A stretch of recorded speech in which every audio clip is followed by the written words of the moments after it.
May suwestyon ang National Food Authority ukol sa pag-aaral ng magtakda ng floor price sa palay na posibleng makatulong sa kabuhayan ng mga magsasaka. Kung magkano ito, alamin ba sa balita ni Sheena Torno.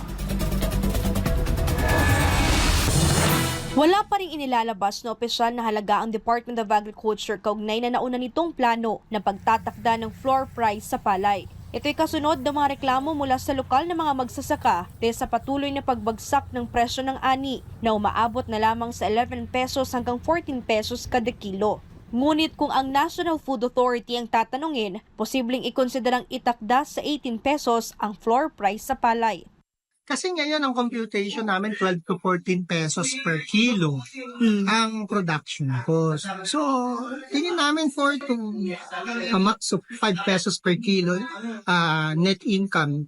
No? Okay na yun. Siguro 4 pesos would be best. 18 pesos floor price. Yun ang tingin ko namin na maganda based on the 12 to 14 pesos na production cost.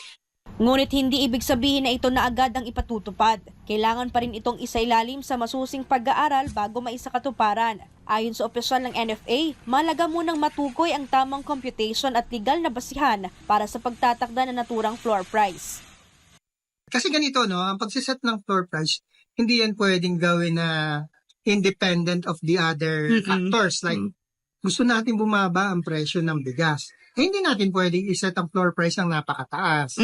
So, kasi kung sabihin natin, 18 pesos ang floor price, pwede ang conversion na, sabihin natin, roughly, 36 pesos or 34 to 36 pesos na yung per kilo ng price. So, yun, it's always a balancing act, no?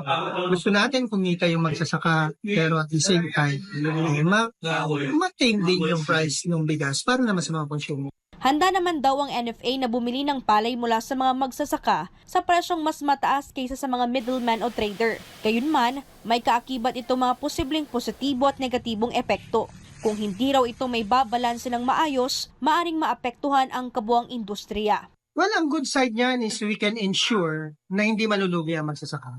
Kaya lang, if we cannot handle it properly, at hindi magandang pagkakabalanse niyan, it can also, tingin ko personally, no, it can also affect the industry, the whole industry. Pero baka naman, masyadong mabulabog yung industriya that we don't want to happen din. And at the same time, yun nga, baka yung presyo ng bigas, hindi natin mabalanse. Paglilinaw pa ni Lacson, patuloy pa itong pinag-aaralan ng Department of Agriculture upang matiyak ang mga wastong panuntunan sa pagpapatupad na naturang panukala. Para sa Diyos at sa Pilipinas kung mahal, ito si Sheena Torno, SMNI News.